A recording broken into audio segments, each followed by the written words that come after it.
Não? Pode deixar. Então, pessoal, eu sou a Bianca, eu sou supervisora técnica de vendas da região Central-Sul, aqui no Brasil, e hoje eu trouxe para a gente a proposta de ter uma aula com a professora Carla Bittar sobre colostro e sobre a questão da pasteurização. Então, agora eu vou agradecer à professora por ter aceitado essa proposta. Muito obrigada, professora, e eu passo a palavra para você. Bom dia. É um prazer, assim, investir esse tempo com vocês, né? A Milkbar é parceira nossa há bastante tempo. A gente vem trabalhando com os bicos de vocês, desde que a gente adotou os bicos, mudou muito a dinâmica no bezerreiro experimental, né? Um bezerreiro muito visitado, com reputação internacional. Então, assim, além de funcionar como uma vitrine para vocês, para a gente foi muito bom sair dos baldes, né, e passar a fornecer no balde com bico. Então, foi uma mudança bem importante, assim, que dividiu um pouco a forma como a gente trabalhava, e acho que isso acontece nas fazendas também, né. A Bianca me pediu para falar de pasteurização de colostro. Então, eu não vou ficar falando da importância de colostro, nada disso, porque também vocês já devem ter me visto falar disso inúmeras vezes. Então, a ideia é a gente focar na pasteurização, vou chamar atenção para alguns pontos, e aí vocês podem me perguntar durante a apresentação, ou se quiserem deixar para o final, fiquem bem à vontade, tá? Então, deixa eu compartilhar minha tela aqui. Bianca, você fala se vai entrar ou não. Tá bem. Quando entrar, eu te informo. Entrou? Apareceu para vocês, gente? Para mim, ainda não. Não. Apareceu. Entrou. Tá. E tá mudando a tela? Tá sim, professora. Tá, então tá bom. Então, vamos lá. A ideia, então, é a gente falar de pasteurização de colostro. E esse é um tópico que vem ganhando importância, principalmente porque a gente, assim, muitas fazendas, a gente já está num ponto de refinamento do que a gente faz, né? E pensando em reduzir ao máximo as ineficiências que acontecem durante o processo de colostragem, mas vocês vão ver que a coisa não é tão simples quanto parece. Quando a gente olha para o que a gente chama de KPIs, né? Esse é um termo que está ganhando assim popularidade, vamos dizer assim. A gente tem uma série de aspectos, mas aparentemente a colostragem, deixa eu pôr meu ponteiro aqui, a colostragem ela é bastante central, né? Então, não adianta ficar pensando em ganho de peso diário se a minha colostragem é ruim. Não tem nutrição, manejo nutricional que vai resolver um problema de colostragem ruim. Então, a colostragem, ela sempre vai ser central, a gente já sabe que a gente avalia a colostragem depois, ou a eficiência, né, através da porcentagem de Brix sérico. Então, nesse início, a gente precisa fazer um ótimo trabalho para depois esse animal responder aos investimentos em nutrição, em instalação, enfim, tudo que a gente faz para criar essa fêmea que vai repor uma vaca do rebanho. Vocês estão bastante acostumados com essa ideia do tripé da colostragem, que vai ser importante para a eficiência nesse processo que é chamado de transferência de imunidade passiva. A gente tem, basicamente, 3 fatores importantes: o tempo de fornecimento, a qualidade do colostro e o volume de fornecimento. E tivemos mudanças recentes, que foi principalmente fornecer a primeira refeição não mais até 6 horas após o nascimento, mas até 2 horas após o nascimento. O colostro, ainda a recomendação colostro com mais de 50 miligramas por ml, que representa 22% de Brix. E o que vai ser o nosso foco hoje é entender como é que a gente melhora um outro critério de qualidade, que é a qualidade sanitária ou higiênica, como vocês preferirem, que deve ser menor do que 100 mil unidades formadoras de colônia por ml. Então, quando a gente fala em qualidade, basicamente, dentro da fazenda, a maior parte dos produtores realiza a avaliação da qualidade imunológica, mas pouquíssimos acompanham a qualidade sanitária. Bom, esse animal, então, dentro de 2 horas, ele tem que receber um volume que representa 10% do seu peso ao nascer, e depois, de 6 a 8 horas, mas a gente tem muito produtor fazendo isso com 12 horas, perdão, esse animal vai receber a sua segunda refeição de colostro, que deve ter essa mesma qualidade, tanto imunológica quanto sanitária, que representa 5% do peso ao nascer. Então, se o animal nasceu com 40 quilos, ao total ele vai precisar de 6 litros de colostro de alta qualidade. Tá? Bom, mas, como eu falei, poucos produtores prestam atenção nessa questão, que é a qualidade sanitária, e o que a gente tem visto muito são produtores aumentando a nota de corte da qualidade imunológica, às vezes em absurdos de 30% de BRICS, né? E eu falo que isso é um absurdo porque a literatura não fala nada sobre isso, né? Não existe recomendação de usar um colostro com pelo menos 30% de BRICS, e o que é pior, muitos produtores têm utilizado colostro em pó para enriquecer esse colostro, para subir a porcentagem de BRICS, mas não tem a percepção, não tem a ideia de que, à medida que eu aumento a quantidade de imunoglobulinas no colostro, a gente diminui a eficiência de absorção. Então, muitas vezes, o produtor está aumentando isso, aumentando o BRICS, né, investindo em colostro em pó, mas a eficiência dele não muda muito. Além do fato de ter um problema que está associado com a menor eficiência por conta de uma saturação dos processos de absorção, que eu já vou mostrar uma figura para vocês entenderem isso melhor, o que acontece é que não adianta ter alto BRICS se a minha qualidade sanitária está ruim, porque esse monte de micro-organismo vai também interferir na eficiência de absorção. Bom, então, o que acontece quando eu forneço um colostro com alta contagem total em placas, né? Que ou contagem padrão em placas, alguma coisa assim. Tem alguém com o microfone ligado, se puder desligar?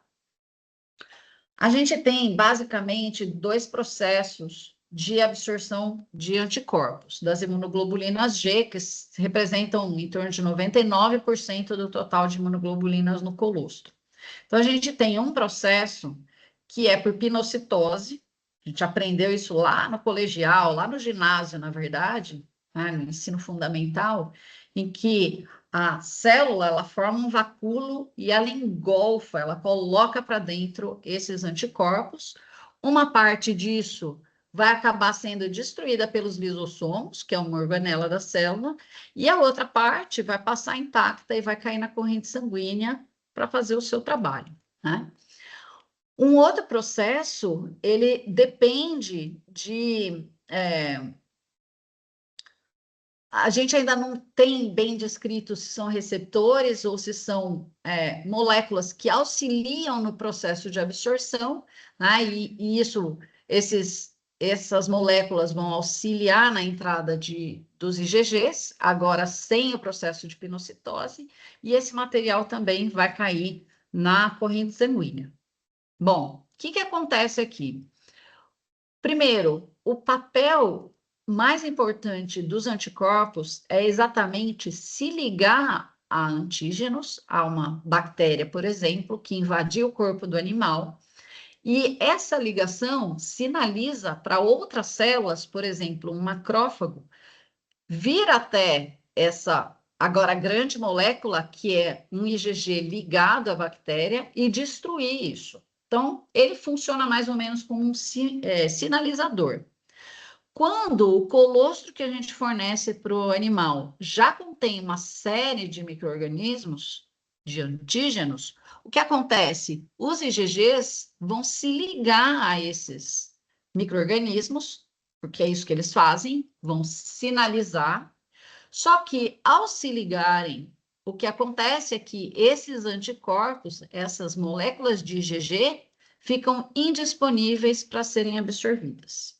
Então, o que acontece? Se eu tiver um colostro de 22% de Brix, que é a faixa de corte da literatura, e eu tiver um monte de micro-organismo, eu vou ter menos IgG para ser absorvida, né? Porque boa parte está associada já a esses antígenos, a esses micro-organismos.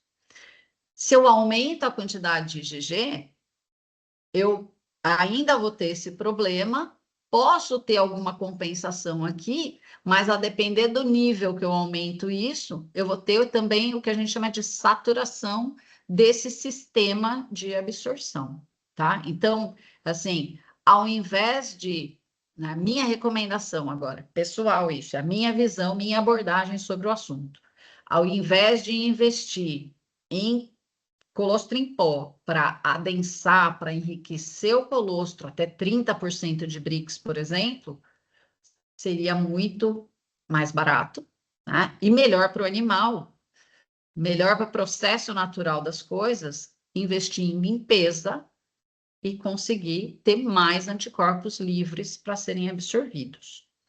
Bom, além desse fato dos anticorpos se ligarem às bactérias, os micro-organismos, eles também vão aderir à parede celular do intestino da bezerra.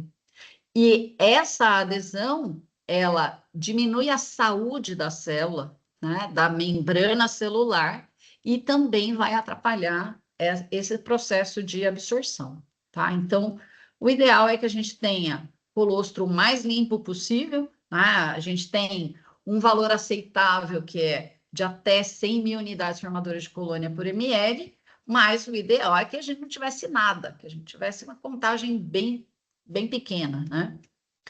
Bom, como é que é essa contagem total em placa nos diversos países em que a gente tem esse tipo de levantamento? Então, olha só, aqui a porcentagem de amostras de colostro com contagem acima de 100 mil por ml. Olha, nos Estados Unidos a gente tem valores de levantamentos com 36%, 42%, na Irlanda 56%, Escócia 31%, Canadá 36%, Brasil 51,5%. Né? Então, vejam que, independente do país, a gente tem uma grande proporção de amostras de colostro que não atendem esse critério de qualidade sanitária no colostro que está sendo fornecido para os animais. Ou seja, em países como Brasil e Irlanda, metade do colostro que a gente fornece vai gerar um alto risco de baixa eficiência de colostragem. Eu posso fazer tudo direitinho, fornecer quantidade certa, posso tentar compensar aumentando o Brix do colostro, mas ainda assim eu tenho uma alta chance de ter falhas na transferência de imunidade passiva. Bom, como é que a gente pode avaliar isso dentro da fazenda? Existem placas para crescimento, né, desses micro-organismos. Eu coloquei aqui o sistema da rumina, que nós validamos aqui a adaptação do processo de plaqueamento, porque no padrão ouro a gente faz a diluição do colostro em água destilada e no sistema on-farm se usa soro fisiológico. E essa é uma estratégia para que em qualquer lugar a gente possa ter esse tipo de avaliação, já que nem todo mundo vai ter água destilada na fazenda. Então, o que a gente faz? A gente coleta o colostro, a gente vai fazer uma diluição seriada, né? E depois a gente vai plaquear 1 ml bem no centro aqui da placa e ela vai ficar incubada por 48 horas. Então, a gente consegue fazer isso dentro da fazenda e tem fazendas que têm expertise para isso, especialmente aquelas que já usam as placas cromogênicas para entender os patógenos que estão causando mastite, tá? Então usam a mesma estufinha, é bem simples o negócio, Só que a gente tem um problema aqui, que é o fato de que a gente demora 48 horas para ter esse resultado. Então, isso, obviamente, não serve para a fazenda tomar a decisão se vai ou não fornecer o colostro para a bezerra, mas serve para a fazenda entender como é que estão os seus processos. Então, fazer essa avaliação periodicamente, de forma que entenda, ó, o processo não está bom porque o colostro está com alta contagem, tá? Dos produtores que fazem, são um conjunto de dados já razoavelmente antigo, 761 amostras, em que o produtor avaliou BRICS e realizou o plaqueamento. Então, o que eu fiz? Eu plotei aqui a porcentagem de BRICS e contra a contagem total em placa vezes 1.000. Então, se eu tenho que ter no máximo 100.000, o meu 100.000 está aqui embaixo, tá? Então, nesse conjunto de dados, olha só, a porcentagem de BRICS, porcentagem de BRICS média está muito boa, quase 27% de BRICS. Mas olha a contagem total em placa, ela é 100.407 vezes 1.000. Então, está muito acima daquela nota de corte. Olha só, se a gente for tirar daqui todas as amostras que não atendem os critérios de qualidade, olha o que vai sobrar. A gente tem, primeiro, vou tirar tudo que tem menos de 22% de BRICS. Então, tudo que está daqui para baixo não serve para colostrar o animal, né? Como primeira e segunda refeição. Agora, vamos tirar tudo que tem mais de 100.000. Opa, tudo isso daqui. Então, olha só, o sujeito vai lá, ordenha a vaca recém-parida, mede o BRICS, deu lá 30% de BRICS, publica no Instagram, todo mundo dá parabéns, com aquela festa. Mas a hora que faz a contagem, está estourado em carga bacteriana. Não posso fornecer nada disso aqui, ó, dessa linha para cima, não posso fornecer nada disso para o animal. Isso vai impactar na eficiência e, além disso, vai criar um desafio sanitário, porque eu estou inoculando essa bezerra com uma série de micro-organismos, tá? Bom, como é que é o manejo para essa máxima qualidade sanitária? Então, obviamente, eu tenho que ordenhar a vaca rapidamente depois do parto, com equipamento regulado e higienizado.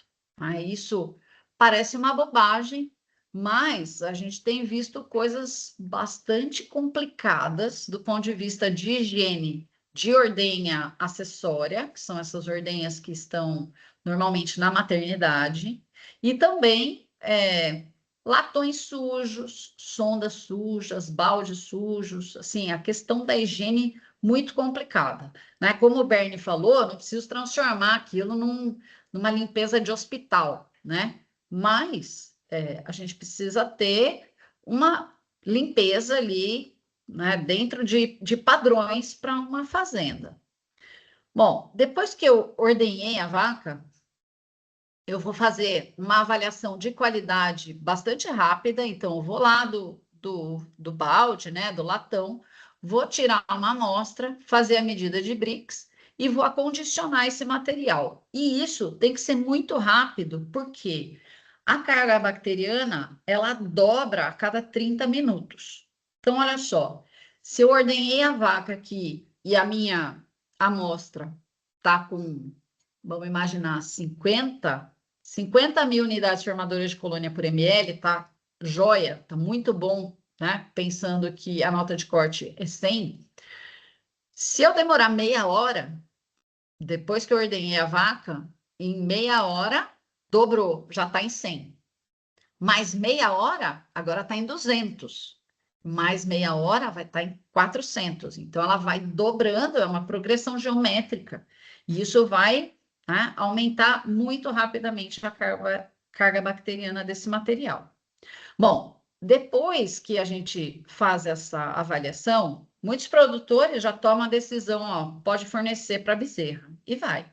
E acaba não fazendo a outra avaliação de qualidade, que é a sanidade. né? E isso vai ser possível quando o material é acondicionado e vai seguir para o banco de colostro, né? Então, eu, antes de acondicionar, tiro mais uma amostra que vai ser encaminhada para o plaqueamento, e esse material que vai para o banco de colostro, o que vai acontecer com ele é que ele vai ficar pendente de uma aprovação. Se depois que eu obtiver o resultado, esse material tiver mais do que 100 mil unidades formadoras de colônia, esse colostro ele tem que ser descartado, ele vai ser retirado do banco de colostro para, então, não ser fornecido para uma recém-nascida, tá?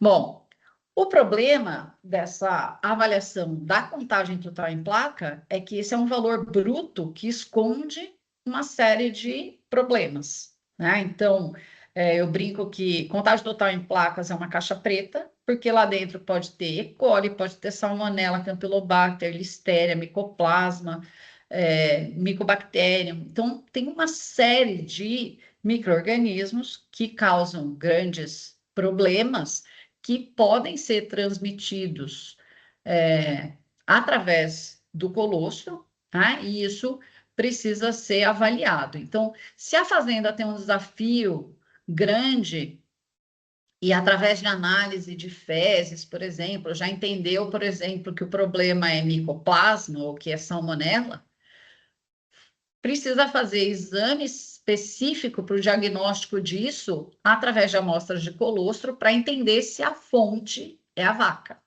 né? Então, se o problema está vindo através do colostro, se isso tem relação com o manejo na maternidade, assim por diante, preciso agora de exames específicos, tá? Bom, aqui só para vocês terem uma ideia das coisas que a gente encontra nas fazendas, tá? E isso aqui não é um sítio em Águas de São Pedro, são fazendas grandes, tá? Na região sudeste, às vezes em Minas Gerais. Então, olhem a higiene da ordenha acessória, olha a teteira, né? Colostro que é coletado e é deixado em temperatura ambiente, no sol, esperando alguém vir buscar. Eu sempre que eu mostro a foto, eu brinco que faltou o gatinho vindo tomar um gole aqui do colostro, né? Porque esse material ele fica aí parado durante muito tempo. Colostro armazenado de maneira inadequada, né? Se eu tenho meia hora para esse material estar condicionado e congelado, vejam, se eu coloco num saco plástico, mas deixo ele no formato de uma bola, esse meio vai demorar muito tempo para congelar. E depois vai demorar para descongelar também. Então, tem uma série de problemas aí. E, não sei se vocês conseguem enxergar aqui, ó, mas cheio de bolor, de fungo, dentro da sonda esofágica que o produtor utiliza para fazer o fornecimento. Então, vejam que pode estar tudo bem lá com a vaca, com o manejo e tal, mas a contaminação ela pode acontecer durante a coleta, durante o armazenamento e também durante o fornecimento. Então, preciso investir em todo o processo para ter essa qualidade sanitária alcançada de maneira eficiente, tá? Bom, uma das soluções é trabalhar com a pasteurização, né? Então, coloquei esse senhorzinho aqui, ele nem era tão senhorzinho quando faleceu, mas esse pesquisador, ele quis resolver um problema que era um problema na produção de cerveja e vinho. Quem estuda bastante análise de alimentos, né, a gente brinca que tudo começa com cerveja. Então, esse pesquisador, ele percebeu que quando ele aquecia o material e fazia com que o material não tivesse contato com oxigênio, não havia crescimento de micro-organismo. E ele desenvolveu esse método, ou ele entendeu esse processo em 1862, então faz muitos anos, tá? E embora isso seja muito conhecido há muito tempo, dentro das fazendas, isso ainda não é muito adotado, né? A gente teve muitos benefícios com relação a isso, e o boom do uso de pasteurização no leite foi acho que é 1920, mais ou menos, que a gente teve uma pandemia de tuberculose na Europa, e isso começou a ser bastante utilizado, né? Mas é importante entender que pasteurização é diferente de esterilização e também que pasteurizar leite é diferente de pasteurizar colostro. A gente tem temperaturas e tempos bem específicos que são delineados, são pensados para que a gente não altere outros fatores importantes em cada um desses alimentos, tá? Bom, no caso do colostro, a gente tem uma preocupação grande com o fato de que altas temperaturas podem denaturar ou desnaturar proteínas. Então, a gente tem aqui uma representação de uma imunoglobulina G, tá? E o que acontece é que, à medida que esse material, que essa molécula proteica, ela é submetida à temperatura, à medida que eu aumento essa temperatura, essa conformação da proteína, ela vai se perder, né? E mesmo que ela se perca de forma parcial ou completa, né, a gente vai ter o que a gente chama de formação de agregados. E muitos de vocês já devem ter visto isso no campo, que é o fato de que muitas vezes o produtor descongela colostro em altas temperaturas, e isso faz com que o colostro fique com um aspecto meio gelatinoso, assim, ele fica formando meio um gel, tá? E é interessante que essa formação de agregados, ela assim, ela meio que resiste durante um tempo, mas depois ela acaba acontecendo na maior parte do material. Então, posso ter até 100% dos IgGs formando agregados em função do tempo que foi mantido em alta temperatura, né? Então, muitos trabalhos mostraram que para colostro, o que a gente tem que fazer é submeter o material a 60 graus Celsius por 60 minutos, né? Mas essa temperatura, ela tem que ter o mínimo de variação possível e ela tem que ser uma temperatura observada em toda a massa que está sendo pasteurizada, né? Então, eu coloquei aqui alguns equipamentos, podia ter colocado o equipamento de vocês, mas, enfim, equipamentos menores, maiores, que a gente pode fazer em lote, né? Que esses pasteurizadores são chamados de pasteurização em batch, ou quando a gente utiliza esses pacotes aqui, que muitas vezes estão acondicionados numa espécie de uma maleta, que vai ficar ali sendo homogeneizado dentro desse grande banho-maria, que vai fazer com que todo o material permaneça a 60 graus durante 60 minutos. Mas a gente chega em fazenda e vê isso aqui, né? A gente vê até consultores com alta reputação, sugerindo isso aqui como pasteurização, né? Isso aqui não é pasteurização, gente. Né? Colocar num banho-maria a 60 graus, isso aqui não é pasteurização, ao contrário, eu posso piorar a situação do ponto de vista de qualidade sanitária, né? Então, não importa o tipo de banho-maria, marmiteira, então, pior ainda, isso aqui é para descongelar colostro. Esse equipamento não faz pasteurização, tá?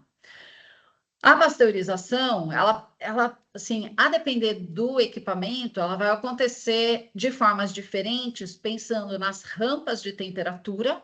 Então, nessa aqui, por exemplo, nesse tipo de equipamento, que é esse Golden Calf Company aqui, a pasteurização, ela começa aqui com aquecimento do material a 40 graus. Em 17 minutos, mais ou menos, na verdade, 15 minutos, a gente tem aqui o alcance da temperatura a 60 graus, ele vai permanecer a 60 graus por 1 hora, e depois tem uma rampa de resfriamento até 15 graus, e esse material, ele vai ou seguir para o freezer, para o banco de colostro, né? Ou ele pode ser reaquecido para o fornecimento para o animal. Existem outros tipos de rampa, por exemplo, esse aqui saindo de 30 graus, chegando a 60, mas o que eu quero chamar a atenção aqui é que muitos equipamentos são eficientes em evitar essa oscilação aqui, ó, de até 3 graus, 1,5 para baixo, 1,5 para cima, de forma que quando a gente tem essa variação para cima dos 60 graus, a gente vai perder IgG, vai ter aquela alteração na viscosidade, porque eu vou ter parte das proteínas sendo desnaturadas, e quando ela se desdobra, né, quando ela perde aquela conformação, ela perde o seu valor biológico, né? Ela vai perder aquela capacidade de se ligar ao micro-organismo, como eu mostrei no começo da apresentação. Ao mesmo tempo, se eu fico muito abaixo dos 60 graus, tem muitos patógenos que vão sobreviver. Então, essa variação aqui, ela acaba reduzindo a eficiência do processo de pasteurização. É importante chamar a atenção que, independente, assim, da maior ou menor eficiência dos equipamentos, a gente sempre vai perder um pouco de IgG. Eu já vou mostrar uns dados para vocês, mas o que acontece é que quando a gente perde IgG por pasteurização, a gente também faz essa limpeza, tirando esse monte de micro-organismo, e no final o processo tem a sua eficiência aumentada, tá? Porque agora eu vou ter micro-organismo competindo, né, pelas IgGs que poderiam ser absorvidas. Então, aqui, só para vocês terem uma ideia de um dos equipamentos, a gente coloca o material numa bolsa, ele é acondicionado numa espécie de uma pasta, de uma maleta, e ele vai ficar sendo homogeneizado o tempo inteiro durante o processo, para que toda a massa, né, esses pacotes às vezes são de 2 litros, mais ou menos, toda essa massa que contém nesse volume de 2 litros esteja a 60 graus durante todo o tempo de pasteurização. Então, tem sugestões aqui de rotina adequada, né? Como a gente já falou anteriormente, a gente pode ordenhar a vaca, fazer a avaliação e já seguir para o fornecimento, mas eu posso ordenhar a vaca, fazer a pasteurização, resfriar esse material. Muitos dos equipamentos permitem o descongelamento e aquecimento, também em temperaturas bem controladas, né? Então, tem uma rampa ali também, e auxiliam nesse processo de descongelamento para a gente fazer o fornecimento, tá? Agora, vamos dar uma olhada o que acontece do ponto de vista de qualidade, tanto imunológica quanto sanitária. Então, aqui a gente tem comparação de colostro fresco com colostro pasteurizado, né? E aqui, log de 10 da unidade formadora de colônia por ml. Então, parece que a redução é pequena, mas como está na base de log, isso é bastante coisa. E a gente tem, então, redução na contagem total em placa e também contagem total de coliformes à medida que eu pasteurizo o colostro, né? Tem trabalho da Sandra Golden, mostrando que Mycoplasma, E. coli, Salmonella não foram detectadas após a pasteurização a 60 graus já por 30 minutos. Então, em 30 minutos, a gente já tem redução, já tem a completa eliminação desses 3 tipos de micro-organismos que causam bastante prejuízos, causando diarreias, né, e, consequentemente, mortalidade em bezerras. Quando a gente tem pasteurização acima de 60 graus, vejam o que acontece. Então, aqui de novo, colostro fresco em laranja, pasteurizado aqui nesse beijinho, e a gente vê que quando eu pasteurizo acima de 60 graus, a gente tem reduções na concentração de IgG no colostro, da ordem aí de 28%. Então, uma redução bastante grande que está acontecendo em função da temperatura que o material foi submetido. E isso, obviamente, vai impactar no IgG sérico dos animais. Então, os animais que recebem colostro pasteurizado a temperatura maior de 60 graus vão ter, de maneira geral, menor IgG sérica, resultando aí numa redução de quase 37%. Então, ó, se eu errar na temperatura, eu vou reduzir em quase 30% a concentração de IgG e em quase 37% a concentração sérica de IgG, né? Então, eu vou diminuir muito a eficiência do processo de colostragem. Quando a gente trabalha com temperaturas menores ou igual a 60 graus, né? Vocês conseguem ver agora reduções, mas uma ordem um pouco menor, a não ser nessa fazenda número 11 aqui, que está puxando os dados para baixo, mas o que acontece agora é que essa redução ela é muito menor, ela é da ordem de 7%, né, ou 6,5%. Então, acima de 60 graus, a gente diminui 28% a concentração de IgG de colostro, menor ou igual a 60 graus, 6,5%. E o que acontece na IgG sérica?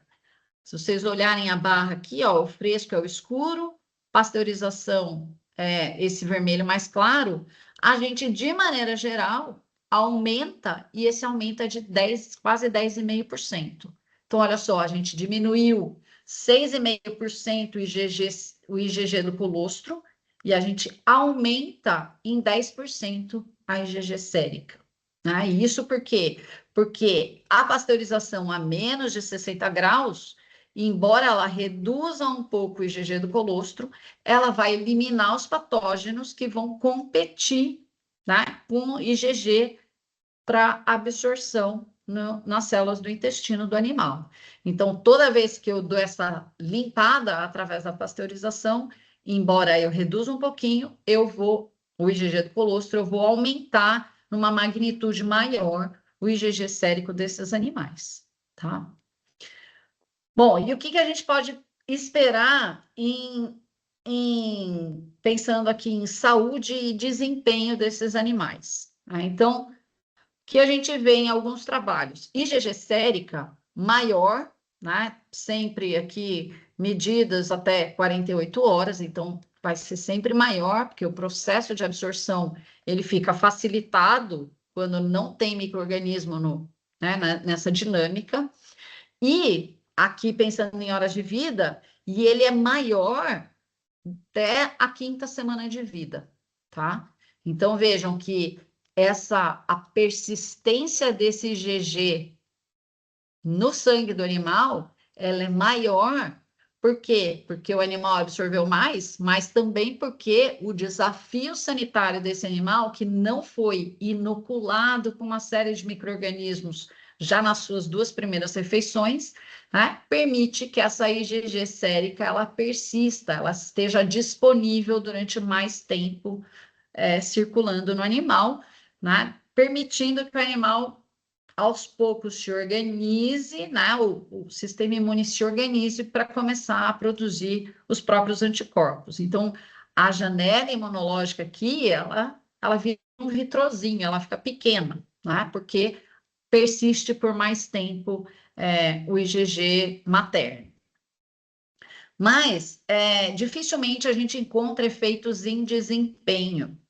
Isso é muito porque a gente acaba tratando os animais, né? Então, o animal que tem, às vezes, aqui, menor IgG, vai ter um maior desafio de saúde e tal. O que acontece? A gente trata esse animal, né? Então, a gente resolve o problema, só que agora, utilizando outros recursos, né? Utilizando mão de obra, medicamento, enfim, para que esse animal tenha um desempenho adequado, né? A gente sabe, sim, num trabalho com tudo controlado, isso funciona bem, mas a gente sabe que nas fazendas não é bem isso que a gente vai observar, né?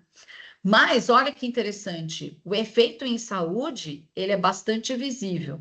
Então, a gente tem aqui, ó, proteína sérica total não foi diferente, mas a gente tem um impacto bastante grande na taxa de mortalidade, a gente diminui de 6,5, que está muito acima daquilo que é aceitável, para 2,8, que daí já estaria dentro do aceitável.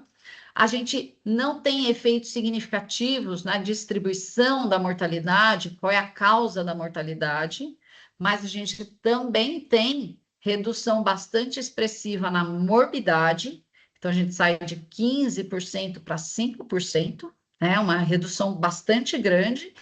E, de novo, a gente não consegue entender qual a principal doença aqui, né? Qual doença que está sendo impactada de forma mais efetiva. Mas o fato da gente ter menos mortalidade, né? Diminuiu mais da metade, e aqui diminuiu muito mais a morbidade, isso aqui aumenta muito a eficiência de criação dos animais. Chama atenção para alguns trabalhos, isso é resultado de trabalho nosso, da Ana Paula, que agora trabalha na Nutron. Nesse trabalho, vejam o quanto que a gente tem de unidades formadoras de colônia por ml em amostras de colostro, quase 144 mil, com variação aqui de quase 54 mil, então, eu posso ter, no máximo, até valores máximos de 262, quase 263 mil, então, amostra de colostro muito acima, mas isso também acontece com leite de transição, seja o leite de transição materno, e aqui o problema é ainda pior, né? E mesmo quando a gente trabalha com leite de transição formulado, que é pegar leite, né? Olha esse leite, mais de 100 mil, ele não está nem ajustado para consumo humano. 100 mil, podendo chegar a 241 mil, e a gente adiciona colostro em pó para criar um leite de transição, né? Formulado, também aqui resultando em alta carga bacteriana. Então, a gente já tem sistema bem delineado para pasteurização de colostro, para pasteurização de leite, que a gente não falou hoje, mas a gente ainda não sabe muito bem como fazer a pasteurização de leite de transição. Muito provavelmente, isso aqui vai ter que se aproximar muito mais da pasteurização de colostro do que de leite, para que a gente mantenha todas essas proteínas, né, imunoglobulinas, mas outras proteínas que funcionam como moléculas bioativas que auxiliam no desenvolvimento do intestino, também auxiliam no controle de doenças, enfim, tem uma série de benefícios.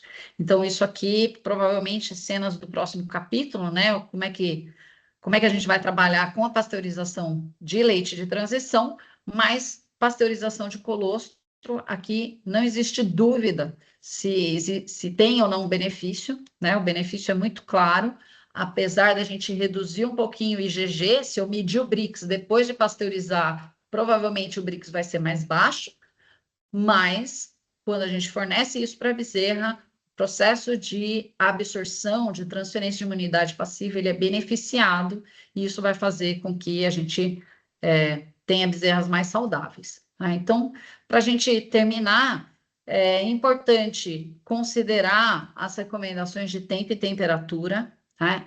Não tentar fazer gambiarra, eu vou pasteurizar em um banho-maria, eu tenho um termociclador que eu uso para fazer a minha comida, não sei das quantas, eu tenho um tanque com parede dupla. Não, isso não é pasteurização. Precisa ter um equipamento específico para isso, com rampa de temperatura, com oscilação mínima de temperatura, para que o processo seja bem feito, né? Eu repeti isso várias vezes, né? A gente vai aumentar a eficiência de absorção, mesmo com redução no IgG no colostro, o aumento na IgG sérica tem uma magnitude muito maior, né? E é importante entender que eu posso ter outros compostos ali sendo ativados ou inativados, e isso vai ser bastante importante quando a gente pensar em pasteurizar leite de transição. A redução na morbidade e mortalidade são bem claras, né? A gente viu um trabalho que em desempenho a gente não tem isso muito claro, mas nas fazendas comerciais que utilizam pasteurização, a gente percebe esse benefício também, né? E também a pasteurização passa a ser bastante importante no controle de disseminação de doenças, por exemplo, tuberculose, né? Isso a gente tem fazendas que às vezes têm animais positivos, esses animais são abatidos, né? Sofrem abate sanitário, mas tem outros animais que ainda não deram positivo e podem dar. Então, a pasteurização é bem importante. Eu vi que a Juliana está aí, né, assistindo a aula, e eu sei que no sul isso tem um impacto bastante grande. Eu tenho notícias de fazendas que às vezes abatem 200 vacas, né? Então, isso é bastante importante no controle da disseminação de doenças e um investimento razoavelmente barato, né? Bom, com isso eu abro para perguntas, fico à disposição, podemos discutir algumas coisas, e agradeço mais uma vez pelo convite.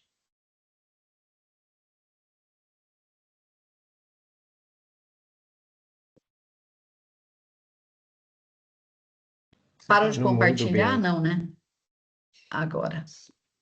Parou, professora. Parou. Parou. Não. Para perguntas. Oi, Carla. Bom dia, tudo bem?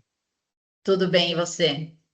Joia. Carla, é o seguinte, você falou daquela rampa de temperatura, Uhum. e às vezes é meio que demorado você aguardar, né, chegar aos 60. Eu posso adicionar água, já pegar o colosso e já colocar direto na água com 60 graus e manter ela? Tem que entender precisa dessa ascendência aí, lentamente, até os 60. É assim, ó, é importante entender a recomendação do fabricante do equipamento. Porque se eu coloco a água já a 60 graus nessa massa, eu posso ter, tipo, como se fosse um choque ali de temperatura, e isso pode afetar o processo também, tá? Então, entenda qual é a recomendação do fabricante, porque isso vai mudar de acordo muito com a forma como o colostro é acondicionada para pasteurização. Se é num pacote mais estreito, mais largo, enfim. Então, assim, acredite que o que está sendo feito no equipamento é o melhor delineamento para aquela situação, né? Porque isso está tudo testado, tá? Então, às vezes essa pressa pode interferir negativamente. Outra coisa, quando eu enriqueço o colostro com o colosso em pó, o ideal é fazer após a pasteurização. Eu posso enriquecer, já colocar no Brix que eu desejo e pasteurizar. Eu acho que não tem muita diferença, mas a minha sugestão é que você enriqueça depois da pasteurização. Sim, porque, bem ou mal, você vai ter uma perda de anticorpos, tá certo? Uhum. Você já sabe que o colostro em pó é livre de patógenos, ele não precisa de pasteurização, ele vem limpinho, tá certo? Perfeito. Uhum. Então, se você coloca antes e põe para pasteurizar, 6% mais ou menos do total, ou seja, daquilo que você pôs, também vai ser perdido. Então, enriquece depois. Entendeu o raciocínio? Eu só perguntei na questão de evitar ficar manipulando o colostro. Mas você pode enriquecer no momento do fornecimento. Certo. Uhum. Você vai descongelar, a hora que ele estiver ali lá já nos 38 graus, você enriquece, mexe e fornece. Perfeito. Obrigado. Imagina. O que mais? Está todo mundo tímido? Eu quero agradecer, porque eu gostei demais. Obrigada, Zita. Obrigada. Vai me ajudar muito aqui.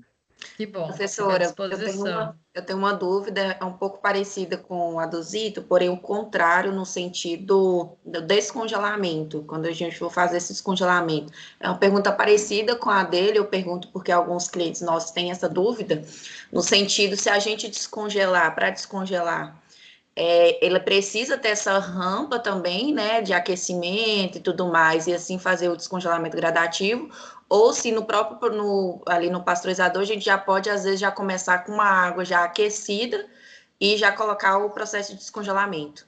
Não, pode aquecer para acelerar. Só cuidado que não é para aquecer acima de 50 a 55 graus. Tá? Então tem que tomar um pouco de cuidado também. Que assim, às vezes a gente fala assim, olha, tem que fornecer o mais rápido possível depois do nascimento, tal. Aí eu vou na fazenda, vem o tratador, a tratadora fala assim, professora, tá super bom. Em 10 minutos eu estou fornecendo colostro. Aí eu já olho e falo, já estão fazendo errado, né? Porque não vai demorar 10 minutos para descongelar, demora mais. Então, é assim, se a fazenda sempre vai recorrer ao banco de colostro, né? Tem fazenda que faz isso.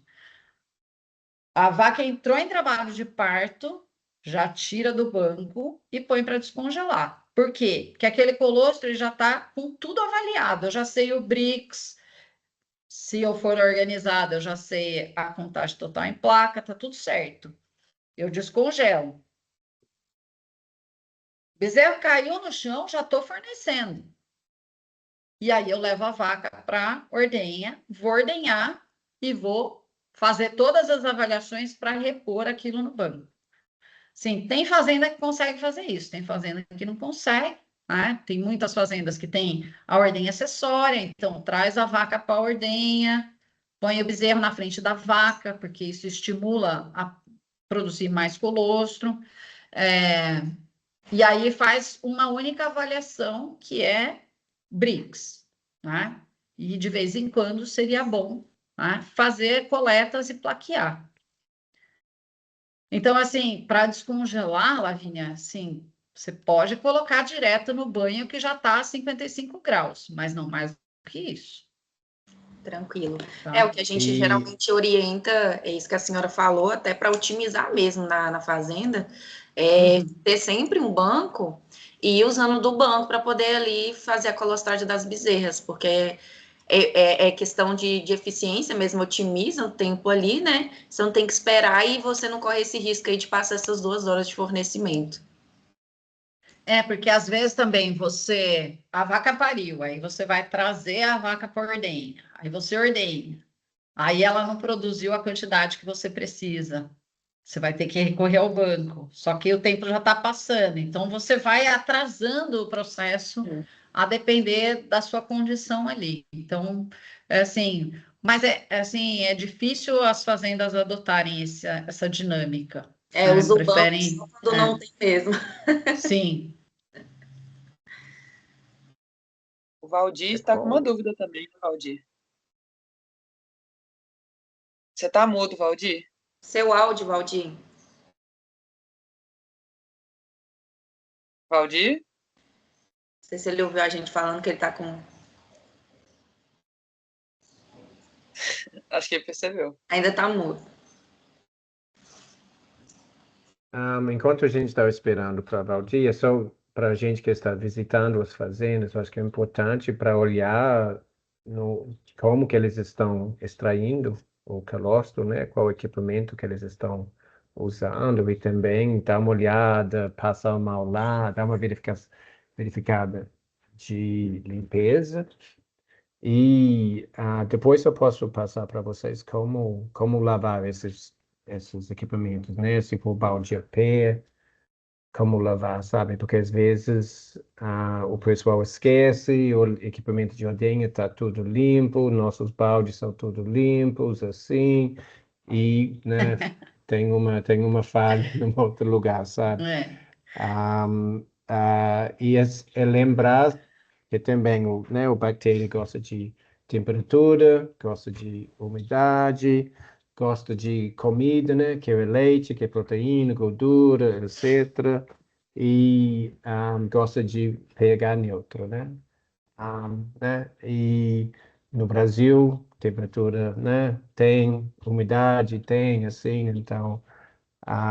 e também a gente usa isso contra as bactérias para lavar, então a gente usa temperatura alta, mas lembrando que a gente não quer subir de 85 graus, porque senão vamos ter desnaturação de proteína. A temperatura alta é bom para tirar a gordura. Em termos de gordura, para a borracha, ele entra na borracha, então é interessante um pouco de temperatura para fazer isso. Física, usando física, lavando, né? Lavando com a mão ou usando uma turbulência, assim, injetor de ar, às vezes, se for equipamento de ordenha, mas muita física ajuda, e pH, né? E aí, alcalino ou ácido, né? Em termos de pH, o que vai deteriorar a borracha menos é ácido em vez de alcalino, mas a gente recomenda usar um dos dois, 1 ou 2 vezes por semana, no mínimo, tá? E também sempre dar uma olhada na limpeza de nossas sondas também, né? Porque não adianta, igual ela falou, né? Assim, Então, uma ideia também, Bernie, é fazer essa contagem total em diferentes pontos, sabe? sim. Então, ordenhei a vaca. Assim, ó, eu tô com muito problema, tá? Tô com muito problema sanitário. Eu quero rastrear onde está o problema. Então, eu ordenho a vaca no latão de coleta, no balde ao pé, eu faço a coleta e plaqueio. Aí, eu congelo, não sei o quê, descongelo um colostro e vê se o problema Sim. está no acondicionamento e no congelamento. E depois, eu fiz tudo isso e estou fornecendo, porque às vezes também as mamadeiras estão sujas, né? É isso que o Bernie está falando. Tem vários pontos onde a contaminação pode acontecer. Então, assim, às vezes também vocês, né, quem trabalha no Milk Bar e vai vender o pasteurizador, precisa organizar isso na fazenda, porque às vezes o produtor ele compra o pasteurizador e o problema não se resolve, porque a contaminação ocorre depois, né? Quando ele vai descongelar e quando ele vai fornecer. Então, todos os pontos precisam estar bem redondinhos. E quem tem on-farm consegue fazer a contagem? Sim, sim. Só tem que pedir a placa específica. Tá. E tem, acho que no mesmo aplicativo, porque eu esqueci de falar lá, que a gente plaqueia e depois de 48 horas a gente vai contar todos aqueles pontinhos, né? Ou, no caso deles, eles têm um esquema de inteligência artificial que você liga a câmera do celular no aplicativo e o aplicativo faz a leitura para você e já classifica, ó, se o colostro está aceitável, está excelente ou está ruim. Então, a depender da contagem, tá? Então, assim, é muito simples de fazer. Seria, às vezes a gente pega um treinamento com o on-farm depois, Bianca. Sim. Pode ser interessante. É bem legal isso. Muito bom. Tá, e em termos de fornecendo colostro que está congelado no meio, sabe, que tem pessoal que usa em garrafas de Coca-Cola, assim, e ele Sim. não congela, Uhum. descongela. Qual é o simples, é a temperatura mesmo? Ou tem algo, tem, tem algo mais envolvido? Não é que é a temperatura, né? É o tempo para congelar e descongelar. Porque quando eu tenho uma menor superfície, né, uma área de superfície menor, quando eu comparo a placa com a garrafa, né? Demora para congelar e demora para descongelar. A gente viu lá que a cada 30 minutos dobra a carga bacteriana. Se eu pego o colostro a 38 graus, coloco numa garrafa, ou pior, coloco num saco plástico e forma uma bola, aí esse meio aqui, ele vai demorar um tempo para congelar. Isso quer dizer que ele vai ficar um tempo ainda numa temperatura que permite o crescimento bacteriano.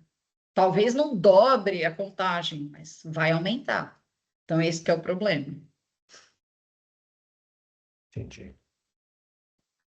Eu acho que é até por isso que a gente orienta daí, nesse caso, a fazer a correção depois, né, professora? Porque somente nesse erro de manejo, de congelamento e descongelamento, perde muito. E a gente tem visto muitas pessoas corrigindo antes e perder a eficiência no congelamento e descongelamento.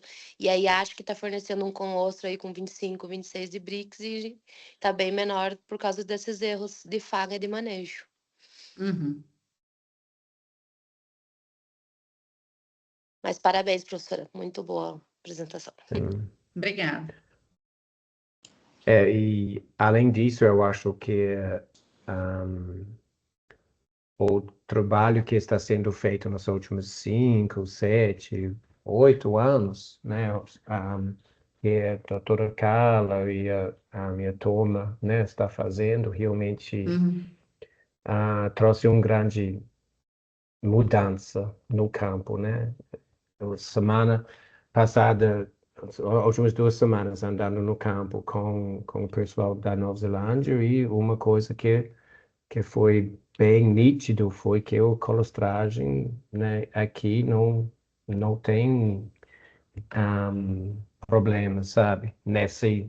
Nessa faixa de fazenda. Todo mundo está bem ciente, todo mundo sabe o que está fazendo, o que ele está querendo fazer também. Então, eu acho que isso é devido. Mas ainda tem muita ineficiência, viu, Não, Bernie? sim, Muito. Eu acho que o sim, problema maior, sim. nosso maior desafio é manejo, né? São as pessoas. E mão de obra hoje está terrível, acho que em todos os Uhum. cantos do E Brasil. E manter o daí padrão também, né? isso mata. Por isso que treinar acaba sendo essencial essa equipe para a gente ter mais eficiência. Uhum. É, Aquele nosso trabalho foi publicado, Bernie. agora para Preciso te sim. voltar. mandar. Sim. Sim, por favor. Quem que abriu o microfone aí? Pois É, Valdir. Aí, Valdir. não, foi Valdir. Eu fico pensando o seguinte, né? Por exemplo, tem cliente pequeno, né? Que ele não consegue ter um descongelador, ter um pasteurizador grande. Como é que ele vai fazer com isso? Ele tem que dar o colosso de terra, né? Às vezes a gente vende, né, o saquinho de congelar para ele, entendeu? Ele está precisando daquilo ali, mas ele não consegue comprar um pasteurizador. Como é que faz, né? E aí até ele falou, não, eu vou descongelar naquele sistema lá do Armitex lá, que não sei o quê, né? Você Não, ele, aquilo lá... sem cachorro, né? Como diz o outro. Não, é assim, ó. Descongelar é uma conversa. Pasteurizar é outra conversa. Eu acho que eu deixei claro que são coisas bem diferentes, equipamentos diferentes, né? O produtor, o pequeno produtor, realmente, ele não vai ter esse recurso para investir em pasteurização, mas ele tem recurso intelectual, inclusive, para investir em limpeza, certo? Na natureza, a gente não tem essa quantidade de micro-organismo no colostro da vaca, certo? Então, esses pontos onde acontecem as contaminações é que precisam ser controlados. Então, a ordenha tem que ser bem limpa, o acondicionamento tem que ser rápido, né? Mamadeiras limpas, sondas muito limpas e assim por diante. Então, assim, falar assim, o pequeno produtor não consegue. Às vezes ele consegue mais do que fazenda grande. E o que eu tenho visto, Valdir, é que as fazendas grandes, os bezerreiros estão caóticos. Todas elas. Tá tudo, sim, bem complicado. O desafio sanitário gigantesco. E as fazendas pequenas rodam redondinha. Às vezes com um sistema com menor investimento, tal, mas sim, muito porque com o número de animais você consegue dedicar melhor, o número de funcionários por animais às vezes é maior, e assim, né? E assim por diante. Então, assim, se organizar bem o processo, talvez não precise de pasteurização mesmo, sabe? É só, às vezes, entender se eu tenho algum micro-organismo persistente ali, por exemplo, micoplasma, tuberculose e tal, aí é outra conversa. Mas o que tem no dia a dia, é sujeira, é falta de higiene, sabe? Então, dá para resolver. Entendi. Então, por exemplo, né, vamos supor, né, que ele tem lá, ele pode congelar o colostro, né? E ele pode descongelar ele normal, porque às vezes ele pode ter um problema lá, né, simplesmente novilhas, né? E tem clientes que novilha, às vezes pare para o pasto também. Então, ele pode usar o colostro lá e descongelar, ele congelar com brix bom e depois descongelar da forma mais normal, vamos dizer assim. Exato, sim. Pouquíssimas fazendas fazem pasteurização hoje, bem poucas. O negócio é investir na limpeza, no processo, sabe? Fazer tudo rápido e tudo com muita limpeza. Tem que tratar colostro e leite de transição com o mesmo cuidado que a gente trata o leite que vai ser vendido. Ninguém faz isso, né? Esse tem que ser o olhar. Aquele colostro e o leite de transição tem que ter a mesma qualidade daquilo que eu vou entregar, do leite que eu estou vendendo. Eu acho, só para complementar o que a professora Carla falou, aquela foto que ela mostrou, que eu já, né, acompanhei várias palestras dela, sempre tem, de não deixar o colostro parado. Existe uma ineficiência muito grande de comunicação em o pessoal da ordenha com o pessoal do bezerreiro. E eles fazem a parte dele, que é tirar o leite e né, deixam lá. E aí o bezerreiro, até ir buscar esse leite, perde muita eficiência nesse processo. Então, às vezes, como eu falei, capacitar essas equipes nesse processo vai ajudar e muito, às vezes, nessas fazendas menores ou que ainda não tem um pasteurizador e um processo definido, né? Ok, só uma pergunta, Carla. Na Nova Zelândia, às vezes é mais uma curiosidade, mas eles têm um tipo de tanque para colostro, eles deixam lá, sabe? Ele vai fermentando, ele vai, sabe, virando iogurte.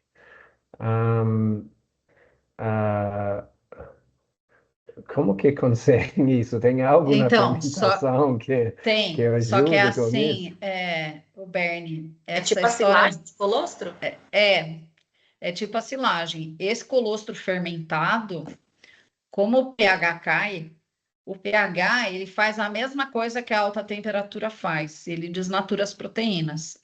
Então, esse colostro fermentado, ele não serve mais para transferência de imunidade, ele não é mais colostro. É só Então, o alimento. Sim. é só alimento, tá? Sim. E assim, lá dá certo, provavelmente por conta de menor temperatura, porque isso, tanto nos Estados Unidos quanto no Brasil, na década de 70 tentaram muito isso. Ele estraga, e os animais começam a rejeitar, sabe? Ele fica muito ácido, o animal rejeita. Então, assim, é uma pena que façam isso, né? Porque eles tiram o que tem de melhor no alimento ali, que são a presença de anticorpos, né? Com a fermentação você destrói isso. Então, seria muito melhor refrigerar, congelar, do que deixar fermentando. Mas é Sim. tudo uma questão de que dá para fazer, né? Digestão, né? Facilitação. Eu não sei se eles usam para colostragem, mas às vezes esse de tipo leite de transição. Vou descobrir mais. Tá. Professora, você comentou muito da questão da eficiência. Eu tive lá no Integra Leite e você e a professora Sandra fizeram uma excelente palestra sobre um questionamento, né, que vai ser muito levantado, é a questão de triplicar o peso ao desmame, né? E uma coisa que eu achei interessante que vocês apontaram lá foi sobre a relação da eficiência da colostragem em ganho de peso diário e que às vezes isso pode até facilitar em chegar nesse ponto, né, de triplicar o peso. Porque muitas vezes o pessoal foca tanto ração, adensar coisa, e às vezes são manejos que a gente corrigindo consegue chegar nisso, né? E aí achei interessante porque vocês falaram lá que a eficiência da colostragem pode chegar até acima de 50 gramas, né, de ganho lá, e que facilita, e eu acho que relacionar isso com a pasteurização faz chegar mais ainda próximo disso, né? É assim, Lavínia, como eu mostrei lá no meu primeiro slide.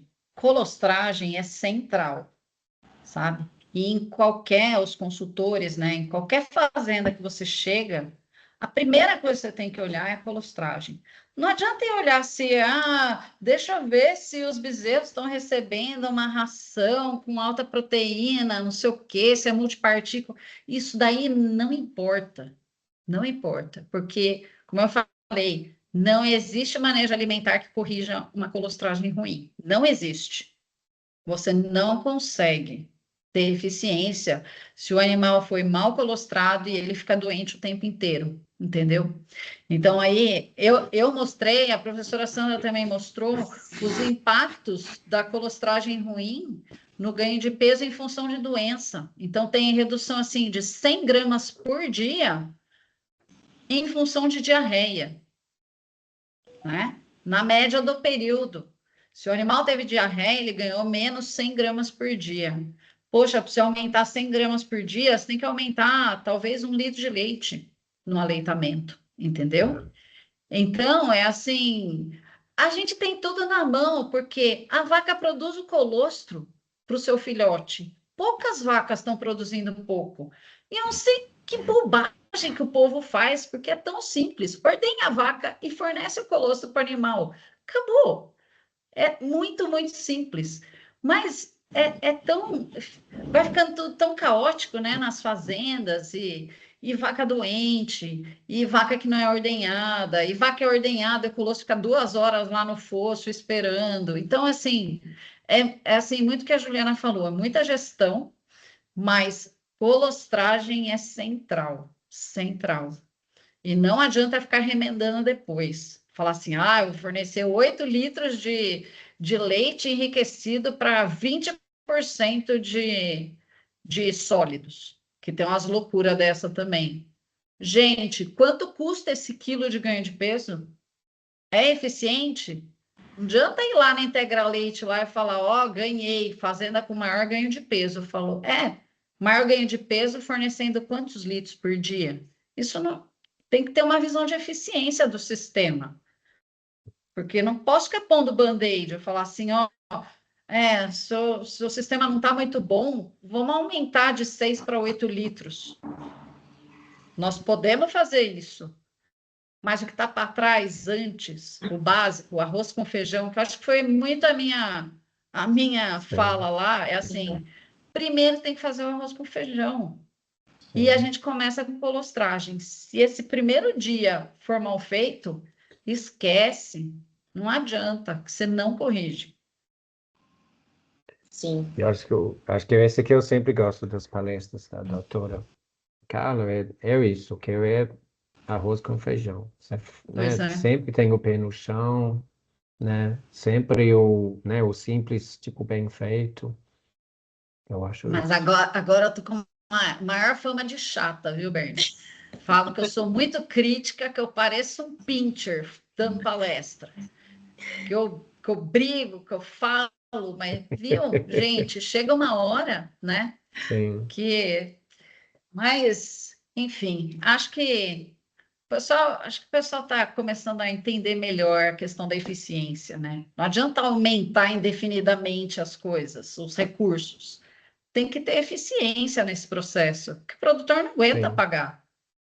Sim. Né? Sim. Então. Sim. E assim. Esse é muito contra-fluxo, às vezes, né? Porque, exato. Às vezes a gente busca a perfeição sem pensar em tudo, sabe? Enquanto você não precisa ser o melhor assim. Você tem que ser bom em cada setor e você tem que ter o pé no chão em cada setor e aí busca eficiência e a lucratividade vai vir de consequência. Sim. E saber o que é importante, sabe? Acho que é importante também. Né? Às vezes a gente complica as coisas, tentar fazer 50 coisas em vez de fazer as 5 coisas bem feitas. Tem que ter processos bem simples, né? Sim. Processos simples, porque também à medida que eu vou complicando os protocolos, eu preciso de treinamentos mais frequentes, porque as pessoas esquecem o que tem que fazer, né? A sequência das coisas, como fazer. E a gente sabe que a mão de obra hoje está cada vez mais complicada, né? Então, Sim. sim, eu brinco que isso é igual maquiagem, menos é mais. Não adianta inventar um monte de protocolo. Faz um negócio simples, funcional, né? Então, e assim, muito que atrapalha é o que eu brinco de ciência do Instagram. Tem muita gente falando bobagem, muita gente. Então, Sim. isso também complica demais, demais. Mas, Sim. Uhum. desafios de uma nova era, né? Sim. Bom dia. Sim. Bom dia. Bom dia, Geraldo. Bom dia, tudo Geraldo bem? é do Nordeste. Eu sou do Nordeste. Professor, o problema não é Instagram e o WhatsApp, né? Hoje em dia. Essa isso aí. semana eu coloquei até, fiz até uma montagem, aquela frase do futebol. Uma máquina, uma besta enjaulada, ele não para nunca.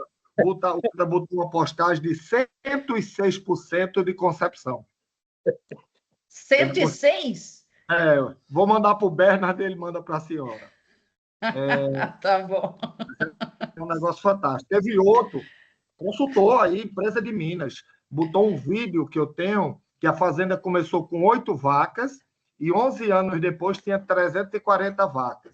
Eu já fiz todas os cálculos As contas. as contas, tinha que parir, nem parindo só fêmea, 100% de prenhez, mortalidade zero, chegava em 340 vacas. Mas o que eu queria falar é outra coisa. Eu acho que a gente vai ter um período futuro de um desafio muito grande de sanidade. Aqui no Nordeste, eu falo até meio constrangido, mas onde você está, Geraldo? Eu estou no Rio Grande do Norte, mas eu atuo Tá. do Ceará até Sergipe. Uhum. Eu digo sempre que se a gente rodar, se for mexer a agulha para tuberculose, brucelose e áureos, não fica ninguém, não. E a gente está numa onda de construção de muito compost barn, e a gente toca no assunto de sanidade, as fazendas começam a mexer, vê que não tem solução, assim, teria que praticamente matar o rebanho todo, e aí confina com problema de sanidade. E aí nunca mais resolve. Não. Porque, né, ninguém vai matar o rebanho todo dentro do galpão para botar tudo novo.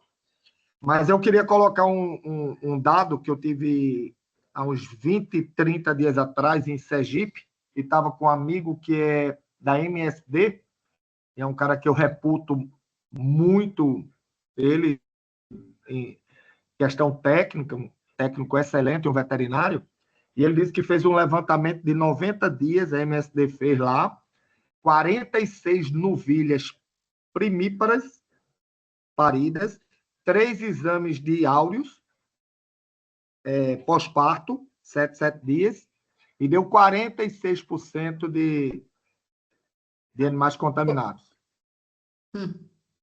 Primíparas.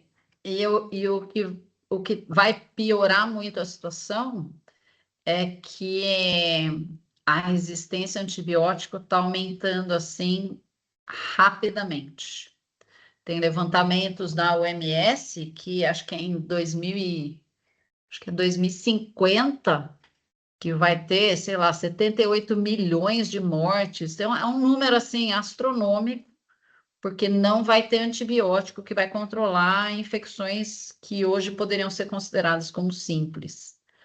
Então, assim, esses dias eu falei, né? Tá todo mundo preocupado com o aumento da temperatura, com mudanças climáticas, e a gente está esquecendo de outras coisas. A gente está esquecendo disso daí.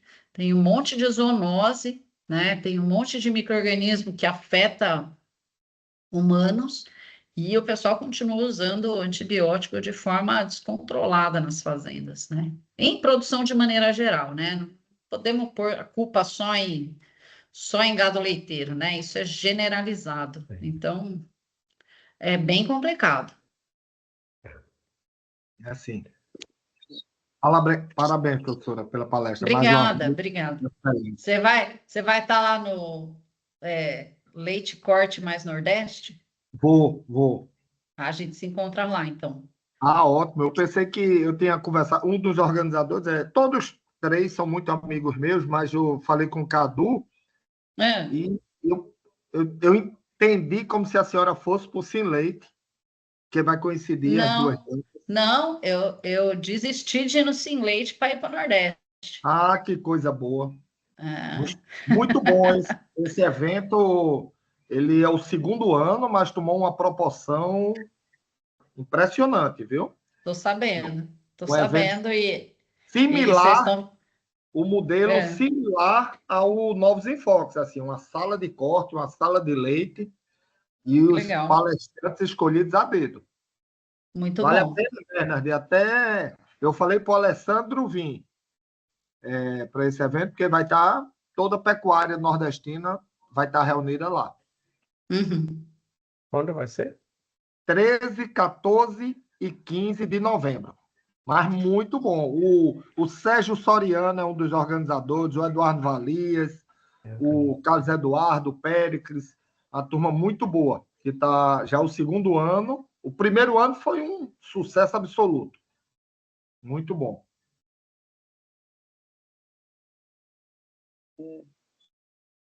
Certo. Alguém mais tem dúvida, pessoal? O Marcos levantou a mão. Tudo bem, professora? Bom dia. Bom dia. Quero agradecer pela palestra, muito boa mesmo, informações extremamente importantes para quem está na área técnica, né? É extremamente importante essas colocações em função da questão, principalmente do colostro. Uhum. E só complementar também a parte técnica mesmo, existe uma dificuldade hoje a nível de campo, a grande parte da parte, eu digo, do consultor técnico, né, se preocupou muito em função de instalações, né, hoje o bem-estar animal é a palavra uma das palavras mais faladas, né, e em especial nessa parte de criação de bezerra, ela realmente ficou muito atrás, né, as informações que existem são muito pobres ainda em relação a isso, né, e no que diz respeito à colostragem, né, tenho visto e trabalho com genética também, então a expressão genética, ela depende muito, né, do genótipo em si, né, mas a preocupação está sendo muito com a parte externa, que é a questão das instalações e, infelizmente, deixar de lado essa colostragem, né, como a senhora colocou, que está no centro de todo o processo, né. Então, só uma complementação mesmo, porque o que a gente encontra é muitos consultores, entre aspas, eu digo assim, né, falando do processo de criação do bezerro, e, de certa forma, foi um ponto importante, né, porque despertou isso, né, e continua despertando essa condição de que é necessário uma criação de bezerra eficiente e tudo mais, mas ainda é muito superficial, né, com informações muito superficiais quando se diz respeito a esse ponto fundamental, né, que é a colostragem. Então, parabéns aí, professora, pelas informações, e a Milk Bar também, o Bened e a Bianca, né, por levantar esse tema tão importante, né, que a gente está no campo aí e percebe essa deficiência, digamos assim, né, querendo resultado sem ter uma base de dados fundamentais como né, essa parte da colostragem. Então, acaba que é frustrante para o produtor e para o consultor também, porque não atinge, né, os ideais que gostaria de atingir na fazenda, né? Então, parabéns aí a Milk Bar e a professora pelas informações. Obrigada, Marcos. Certo, pessoal. Acredito que a gente pode encerrar agora, porque a gente ocupou bastante tempo da professora, né, professora? Imagina. Mas eu quero agradecer mais uma vez por ter aceitado nosso convite, a nossa proposta de tema. É sempre um prazer aprender com você. Sou o maior fã de todas as palestras.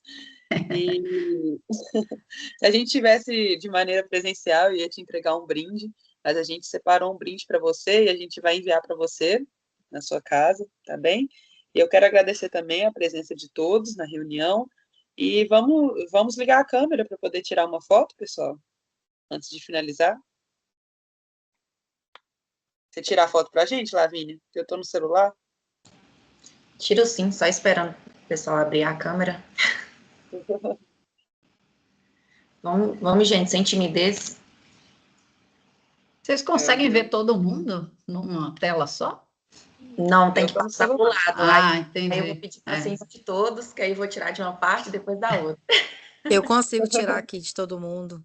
Você consegue? Ah, ótimo. Consigo. É só mudar a exibição lá em cima. Não sei se vocês conseguem. Tem exibição, aí tem lá 49. Apareceu aqui, galeria grande. Agora apareceu. Eu não sei para quê, porque não estava aparecendo para mim antes, não. Para mim não aparece. Não. Pode tirar, Valéria. Tá, eu vou tirar aqui. Mas alguém vai abrir a câmera? Faltando Eduardo.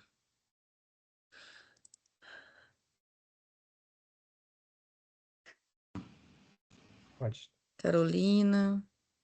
Acho que pode ir. Pode ir? Então, vou Pode tirar aqui.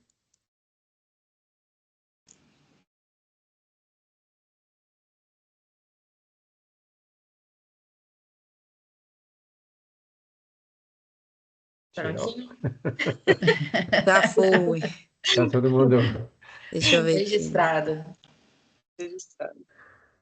Eu print tela. Deixa eu ver aqui se deu certo.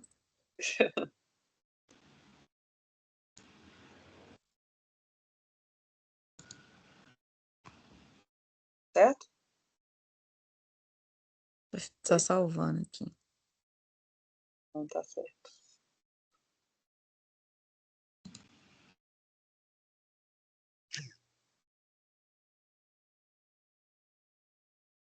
Acho que foi aqui. Mandar no grupo. Ótimo. Tá. Então, Obrigado, muito Valéria. obrigada, pessoal. Obrigada, professora, mais uma vez. Obrigada a vocês. Obrigada, Boa professora. semana. A senhora também. Obrigado, gente. E estamos juntos. Bom dia. Bom Obrigada. dia. Tchau, gente. Tchau. Até mais. Tchau para todos. Bom semana. Até mais, Valdir. Tchau, obrigadão, professor. Obrigado, Bianca. Obrigado, Dardo. Avisou?